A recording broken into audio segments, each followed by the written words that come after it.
Bonjour à tous, j'espère que vous allez bien. Aujourd'hui, on se retrouve, j'en ai marre de commencer ma putain de vidéo tout le temps comme ça. Qu'est-ce que je pourrais dire? Mettez-moi en commentaire ce que je pourrais dire pour commencer. Ou alors je fais pas d'intro. Je fais genre, ce mois-ci, j'ai trop kiffé ce petit auto-bronzant. Non, en vrai, je voulais vous parler d'auto-bronzant parce que j'ai toujours le tan organique que j'aime beaucoup, que j'utilisais sur le corps et le visage, mais j'ai découvert de nouveaux auto-bronzants que j'aime beaucoup aussi et que je trouve également super efficaces. Je ne saurais pas vraiment vous donner une échelle de plus ou moins efficace, mais c'est juste que je vous les recommande aussi. Donc pour le visage, il y a celui de Ecosonia que j'ai découvert via Mon Corner B et qui est une lotion auto-bronzante, donc 100% naturelle. C'est une marque australienne qui propose uniquement des soins, je crois uniquement des soins auto-bronzants, ou en tout cas liés au soleil et tout ça. Et c'est une eau auto-bronzante, donc c'est vraiment liquide comme de l'eau, c'est comme une lotion. Et quand tu te l'appliques sur le visage, ça te fait dès le lendemain un hâle super naturel. Et tu peux évidemment le faire plusieurs fois de suite et atteindre progressivement le hâle que tu souhaites. Et franchement, les auto-bronzants bio n'ont rien à envier aux auto-bronzants conventionnels. J'ai vraiment même du mal à comprendre à quel point les auto-bronzants conventionnels que j'utilisais quand j'étais gamine, des trucs style L'Oréal, des mousses, des huiles, des crèmes, j'ai tout testé. Et à chaque fois, c'était le parcours du combattant pour pas avoir de traces, fallait se contorsionner, fallait se masser pendant 10 ans et tout. Et alors là, avec les trucs naturels, je sais pas ce qui se passe, mais en tout cas, j'ai zéro souci et je peux te dire que je mets ça à l'arrache, je me fais même pas de gommage ou de trucs avant et je n'ai absolument aucun souci. Donc, je vous conseille à 100% l'eau auto-bronzante d'Ecosonia, dispo chez Mon Corner B. Et pour le corps, j'ai découvert très récemment, donc là, j'ai pas un recul énorme, je l'ai testé que en étant déjà bronzée pour maintenir un petit peu mon bronzage. Il s'agit du lait auto-bronzant Fake It de Madara. Et franchement, déjà, il sent ultra bon. Ça ne sent pas du tout l'auto-bronzant. Encore un énorme bon point pour ces auto-bronzants naturels versus trucs conventionnels où tu daubes l'auto-bronzant jusqu'à l'autre bout de ta ville. Là, ça sent vraiment un lait nourrissant, hydratant pour le corps normal, quoi. Et franchement, moi, je me le suis appliqué sur les jambes et ça n'a pas du tout marqué les zones de sécheresse comme le dessus du pied, le genou, les trucs comme ça. Ça hydrate ta peau, tu sens bon et puis ça maintient, en tout cas pour ma part, ça maintenait mon hâle déjà existant. Et évidemment, je vois pas pourquoi ça marcherait pas non plus quand je serais pas bronzée. Mais je le mets d'ores et déjà dans mes favoris parce que très agréable à utiliser, flacon très élégant comme d'habitude avec Madara avec ce petit logo gold. Et c'est con mais le flacon pompe qui est très simple d'utilisation, bon très agréable à utiliser. C'était une très belle découverte donc je le mets dans mes favoris.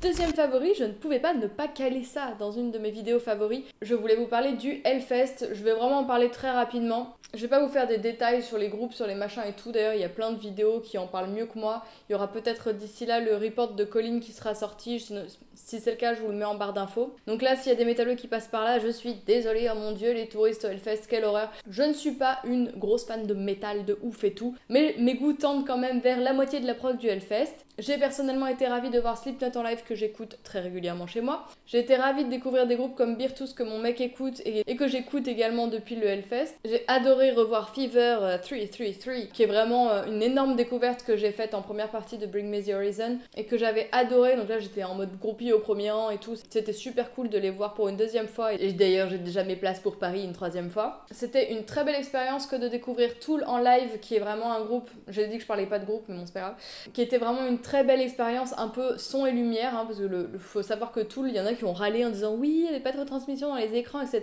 Mais en fait, le chanteur ne se montre jamais. Il est à l'arrière de la scène, pas éclairé du tout. Donc on n'est vraiment pas là pour voir des gus en live, on est là pour vivre un moment un peu planant avec des très très beaux jeux de lumière et des très belles diffusions vidéo qui sont diffusées sur les écrans. J'ai été ravie de revoir Sum 41, j'étais super heureuse de découvrir Rob Zombie sur scène. Voilà, moi j'ai passé un super bon moment. Au-delà de la programmation, l'organisation de ce festival est complètement dingue. Moi j'ai jamais vu un festival aussi bien organisé, malgré le monde complètement ouf. J'ai trouvé que les lieux restaient super propres, même après les 4 jours de festival. Évidemment, on en parle énormément, mais au niveau des décors, moi personnellement, je n'ai jamais vu un festival de ce niveau-là, de cette qualité, entre le Download, qui pourtant n'est pas un festival créé par les fans et qui appartient à Live Nation.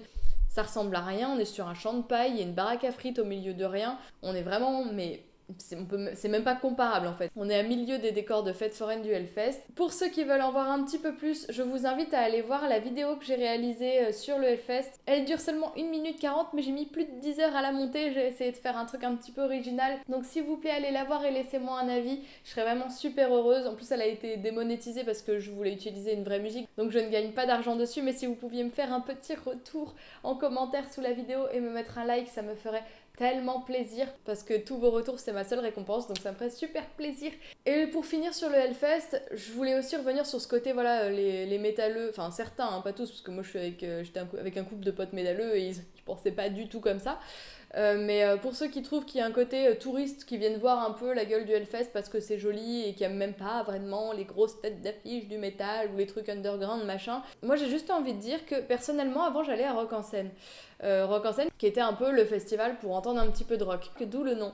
Moi je suis extrêmement déçue depuis plusieurs années de la programmation de Rock en Seine et j'ai presque envie de dire que c'est pas simplement des touristes qui veulent aller voir la gueule du Hellfest, mais c'est surtout qu'on est sur une grosse dèche de festival rock en fait. Et du coup, moi j'ai l'impression que je me radicalise dans le rock. Je suis en train d'écouter des trucs de plus en plus vénères, de plus en plus à tendance métal. Et je me demande si c'est pas une sorte de réaction un peu inconsciente au fait que le rock soit très peu représenté en ce moment. Et au final, si on veut entendre un petit peu de rock, ben on est obligé d'aller au Hellfest finalement. Ou alors dans des festivals en Angleterre, et après voilà, c'est un autre budget. Mais je pense clairement que les années suivantes, je vais me faire un Reading ou un Leeds Festival, parce que là en France, l'offre c'est un petit peu la catastrophe. Mais bon, j'ai l'impression qu'il y a un petit regain d'énergie. Je découvre au fur et à mesure là sur Instagram des fans qui lancent des magazines, des trucs comme ça un petit peu en sous-marin. Je pense notamment à Marie.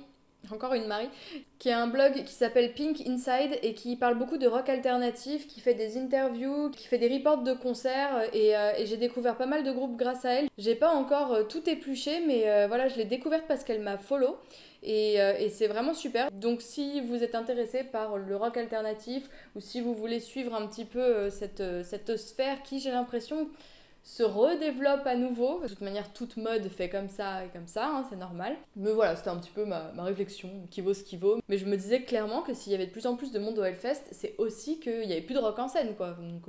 Donc on va chercher les guitares où elles sont, si tu veux. Autre favori sans transition, hein. Moi il n'y a pas de transition, on s'en fout. Il s'agit de ce déodorant, en fait ça fait une semaine que je le teste, je l'avais eu peut-être dans une New Box il me semble. C'est le déodorant Ben et Anna, il existe en stick plastique mais il existe également en carton comme ça.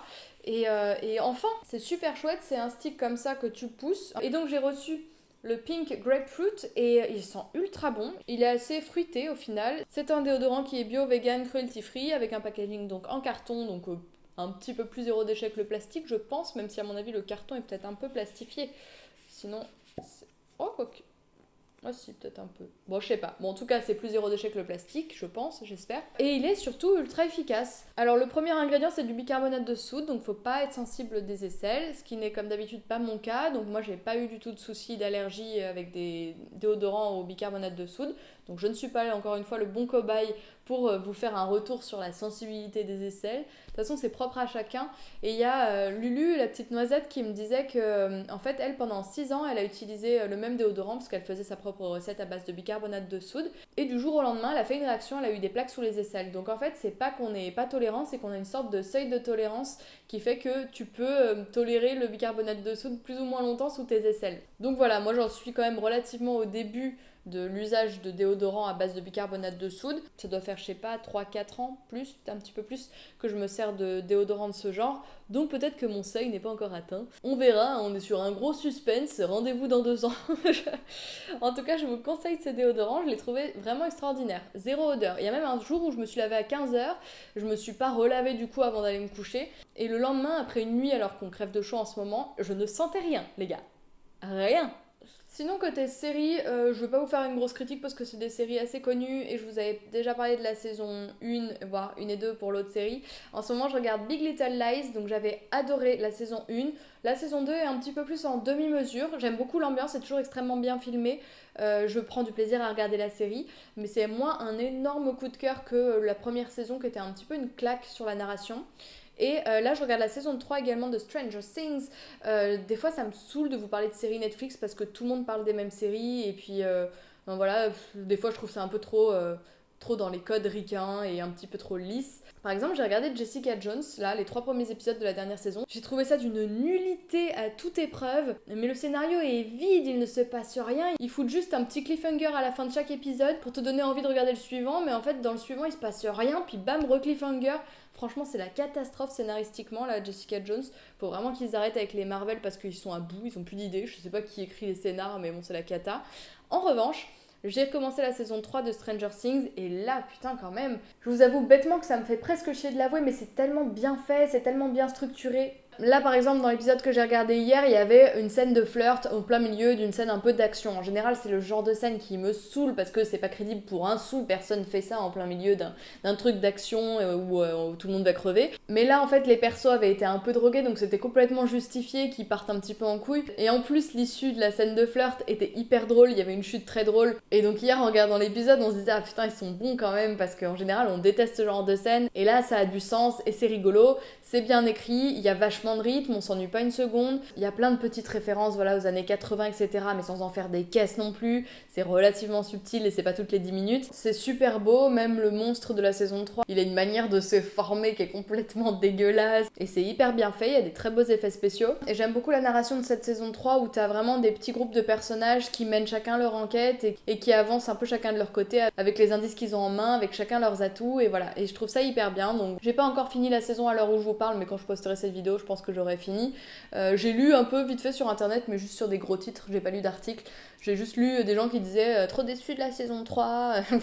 Donc je ne sais pas trop comment on va finir cette saison, mais moi je m'ennuie pas du tout. Je trouve que c'est une série toujours aussi bien réussie. Je crois que j'en avais pas parlé sur ma chaîne parce que je suis une grosse snob et que j'avais pas envie de parler des séries dont tout le monde parle. Donc voilà, saison 3, c'est l'occasion de vous en parler. Et c'est encore une grande réussite de la part des frères de Feur. Un petit coup de cœur food. Et j'ai littéralement défoncé tous les granolas de Catherine Kluger. Ce sont des granolas qui s'appellent Supernature et c'est une de mes véritables tueries. En fait, il y a des goûts complètement dingues. Alors malheureusement, je ne sais pas où est-ce qu'on peut se les procurer. J'aimerais tellement qu'ils soient renseignés chez Bio C'est Bon parce que c'est quand même une marque qui est quand même assez confidentielle. Je les avais achetés au salon Taste. Et donc j'avais pu rencontrer Catherine Kluger et je lui avais acheté tous ses parfums de granola, c'est une folie. Donc j'ai goûté, alors il y en avait un qui était mais merveilleux, qui était genre graines et café, mais des petits éclats de café, mais c'était une tuerie, mais j'ai démonté le paquet. Le deuxième que j'ai démonté c'était au chocolat, mais mon dieu, deuxième tuerie. Là je viens d'ouvrir il y a quelques jours le carotte gingembre. Le truc est terminé, genre je l'ai mangé comme ça, mais franchement ça faisait longtemps que ça m'était pas arrivé. Et le carotte gingembre, c'est une grosse tuerie également. Donc il y a des flocons d'avoine, du miel, ils sont tous par contre au miel, donc pas vegan du tout. Canola oil, je crois que c'est de l'huile de chanvre, je sais plus. De l'huile de tournesol, des petits morceaux d'amande, de sésame, il y a de la poudre de carotte, il y a des noisettes, il y a des graines de courge, il y a du gingembre, il y a du sel, et c'est tellement bon. Je vous mettrai dans la barre d'infos les endroits où on peut les acheter si je trouve d'ici là. Mais vraiment, Bio C'est Bon, renseignez-les parce que là j'ai tellement envie de leur manger. Et il me reste quand même le miel et graines, voilà, qui va être à mon avis une petite tuerie. C'est quoi la compo? Donc flocons d'avoine, miel, une huile mais je sais pas de quoi c'est, des amandes, de l'huile de tournesol, des graines de courge, du sésame, du sel et un petit peu de cannelle. Voilà, c'est un mélange un petit peu plus classique, mais c'est normal qu'elle propose un truc un peu classique et des goûts originaux. Mais celui avec les éclats de café et le carotte gingembre, et le gingembre était très discret. Ça donnait vraiment une touche un peu épicée, mais ça avait pas le goût de gingembre à proprement parler, parce que moi je suis pas une ouf de gingembre. Franchement, si vous trouvez ces granolas, dites-moi des nouvelles parce que c'est une folie. Je voulais vous présenter un truc, mais alors ça va vous faire une belle jambe parce que vous pourrez pas l'acheter, mais c'est quand même dans mes favoris. En fait, c'est une petite boîte que j'ai achetée dans le Visitor Center, enfin les trucs des goodies du Meteor Crater aux États-Unis. Donc on est allé visiter un lieu où il y a un impact de météorite. J'avais très envie de le voir déjà la dernière fois et c'était un peu loin, donc on n'y était pas allé. Et cette année, on a refait à peu près le même parcours, mais en allant dans des endroits justement un petit peu décalés, on va dire. Ce qui fait que notre parcours était finalement assez mystique. On est allé voir plein de trucs entre la météorite, la zone 51, Sedona avec les vortex d'énergie et tout. Finalement, on s'est rendu compte en le faisant, notre trajet, qu'on était sur un délire hyper mystique, donc c'est assez rigolo. Vous n'avez toujours rien vu d'ailleurs sur les États-Unis parce que je me suis finalement décidée, je changerai peut-être d'avis d'ici là, mais je vais probablement monter mes vlogs pendant le mois d'août. Et poster moins de vidéos pendant le mois d'août parce qu'il n'y a personne en général et c'est mort. Et si j'arrive à faire ça, je vous publierai donc les vlogs en septembre, mais tous les jours en fait en septembre à la rentrée. Comme ça, vous aurez une vidéo par jour quasiment pendant tout le mois de septembre. J'espère que voilà, ça conviendra à tout le monde et que ça conviendra aussi à moi et que je vais pas trop galérer au mois d'août à monter tout ça. Donc pour le moment, c'est le projet que j'ai. En tout cas, dans les petits goodies du Meteor Crater, moi j'achète pas trop de trucs dans les magasins comme ça. Je trouve ça souvent très très laid et très très kitsch. Et là, en fait, je suis tombée sur cette boîte qui est fabriquée au Texas à la main et que j'ai trouvée mais tellement belle. En fait, elle était un petit peu chère, elle était à 62$. C'est une boîte avec un petit intérieur velours de type cercueil. Et en fait, elle est en métal et elle a des petits détails gravés avec des petites flèches. Elle est vraiment magnifique et elle a une pierre qui est incrustée dedans sur le dessus de la boîte. Et je la trouve superbe et j'ai complètement craqué dessus. Et je suis allée voir sur le site et ils en font plein d'autres. J'ai hésité avec une autre qui avait une onyx incrustée sur le dessus. Donc je me suis dit que ce serait parfait pour mettre mes bijoux parce qu'ils traînent un petit peu dans ma salle de bain et ils s'oxydent. Donc je pense que dans le velours et comme ça à l'abri de la lumière, mes trucs en argent se conserveront un peu mieux. Et voilà, j'ai eu un énorme coup de cœur pour cette boîte qui est artisanale et ça fait un bien fou de voir des objets artisanaux dans ce genre de boutique parce qu'à chaque fois, je me fais la réflexion, je me dis mais putain, bon alors qu'on puisse pas proposer que des trucs artisanaux, c'est une chose, qu'il y ait des trucs made in China et tout, bon voilà, on l'a accepté depuis longtemps, hein, malheureusement c'est un peu notre société, mais je me dis toujours mais putain, on est pas loin de réserves indiennes, on est dans des bleds très proches de la nature, il y a énormément de gens qui fabriquent des choses de leurs mains, même en Californie et tout ça, il y a plein de hippies aussi qui fabriquent plein de trucs. Pourquoi dans les trucs, même en France, hein, pourquoi il n'y a pas toujours un petit coin qui met à l'honneur un artisan de la région, un artisan de l'État ou dans lequel on est, dans les États-Unis, ou du coin de l'État. Ça me rend complètement folle qu'il n'y ait pas de trucs comme ça devrait être obligatoire même en fait, tu vois. De mettre un peu à l'honneur l'artisanat du coin, en plus de nos merdes made in China, qui sont les mêmes produits partout dans le monde, mais juste floqués avec le nom de la ville. Bon, ça me déprime. Vous aviez vu ce reportage, je divague, hein, j'ai envie de discuter.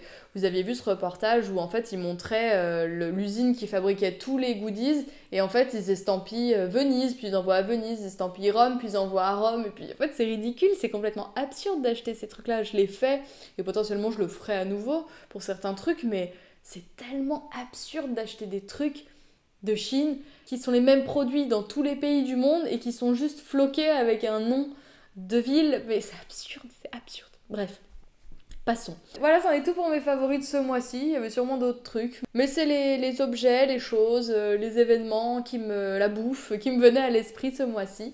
J'espère que ça vous a plu. Je vous fais des bisous. Je vous dis à très vite et je vous souhaite un bel été. À bientôt.